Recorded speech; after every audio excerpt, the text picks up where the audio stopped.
Voici le cas d'un patient de 68 ans présentant une sténose après dissection sous-muqueuse non curative d'un adénocarcinome peu différencié œsophagien en attente de traitement complémentaire et qui vient pour une quatrième séance de dilatation.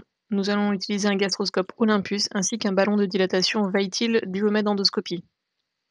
On a une sténose qui se trouve à 35 cm des arcades dentaires, qui est plutôt régulière, avec un pôle supérieur bien défini, un petit peu de fibrine qui se dépose là de façon assez classique. Il n'y a pas d'éléments inflammatoires. Alors, il faut juste préciser qu'on travaille sans scopie, parce que c'est une sténose que tu connais bien. Oui, Tu c'est sais ça, qu'elle ouais. n'est pas complexe, tu l'as déjà dilatée. Et donc, on sait que ça sera assez facile. Ce n'est pas du tout une erreur de faire des dilatations sans scopie si on connaît la sténose, qu'on sait qu'elle est courte et qu'elle a déjà été dilatée préalablement, jusqu'à 15 la dernière fois. Hein. C'est un patient qui est en ambulatoire, donc on va dilater, qui va remanger dans les suites et puis repartir dans l'après-midi. Hein. Est-ce que tu peux préciser, suite à ta dissection, tu avais réalisé un protocole de corticothérapie? Oui, c'est ça. Donc c'était une dissection qui remontait, ça faisait 10 cm au total. C'était un circonférentiel. Effectivement, il y a eu des corticoïdes. Alors nous, on met du Soluprès de 40 mg globalement, et puis on diminue 10 mg toutes les semaines. Très bien. Bon, donc on va utiliser aujourd'hui un ballon de dilatation. Donc c'est le ballon Vitil de la gamme Duomed endoscopie. Donc c'est des ballons qui ont 3 diamètres différents. Ça va de 6 à 20 mm. Et donc aujourd'hui, on va utiliser celui qui va de 12 à 15. Donc Fred a débloqué le fil ici pour pouvoir le rentrer. Hop. Donc là, tu vas te positionner en face. Voilà, donc on va pouvoir lancer le fil guide. En temps réel, Fred nous dit si elle a une résistance. Voilà, hein, c'est ça. C'est la sensation de l'infirmière qui est une infirmière habituée aux gestes d'endoscopie. Donc là, tout va bien. Ça descend tout seul. Ok. Donc je vais pouvoir... Voilà.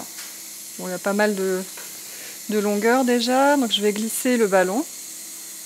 Donc ce qui est important, c'est quand toi tu coulisses ton fil, tu fais attention que ton image endoscopie ne pousse pas, enfin, n'avance pas en tous les cas. Voilà. On compense les mouvements. Donc là, on est bien sorti du canal opérateur. On va prendre un tout petit peu de recul. On tient le ballon avec les doigts au niveau du manche de l'endoscope. On tient le tuyau avec la main et on va pouvoir gonfler progressivement. Donc on fait toujours le protocole progressif. Donc on va commencer à gonfler jusqu'à 12, donc 3 atmosphères. Donc voilà, c'est marqué, c'est assez didactique, hein, c'est marqué sur le cathéter porteur. Vas-y, continue.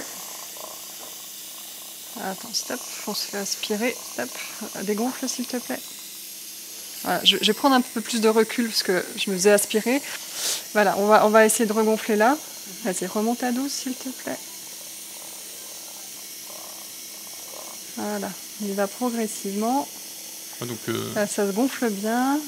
Ne pas hésiter à se repositionner, c'est ça Irina, il ne faut pas être dans une position inconfortable. Voilà. Et toi, tu compenses un peu en tirant sur ton ballon, tu fais il faut tirer en permanence sur le ballon, sinon on se fait aspirer dans la sténose. D'accord. Voilà, donc là on est au premier palier à 12. On est pas mal. Bon, ben on va monter à 13,5. Là, on voit bien à travers le ballon hein, les fibres qui s'étirent. Est-ce que c'est bon? C'est stable? Ça descend un tout petit peu. Bon. Ben, on va monter au diamètre, au 3e diamètre, jusqu'à 15, progressivement. Alors, 15, ce sera 6 atmosphères. Ouais. Donc toi, Irina, tu as essayé en pratique de mettre un peu le ballon dans ton canal opérateur pour pouvoir voir par... Ouais, là, j'essaie de positionner avec les béquillages droite-gauche pour quand même avoir une vision un peu voilà, de ce qui se passe à travers le ballon. On va pouvoir dégonfler, puis voir un peu ce qui se passe. Toujours bien attendre que ça soit complètement dégonflé. On est sur une série 190, hein. On n'est pas sur un gros canal. Hein. Mais ça passe facilement même sans un gros canal, j'ai l'impression. Non, t'as pas trop tout va bien. Non, non. Okay, c'est bien dégonflé, donc je vais te redonner le ballon. On va regarder ensemble. Et toujours vérifier donc, par la suite si notre geste est efficace. Bon, là, clairement, ça passe tout seul. Voilà, là, il y a des petites dilacérations latérales qui ne sont pas profondes. Donc,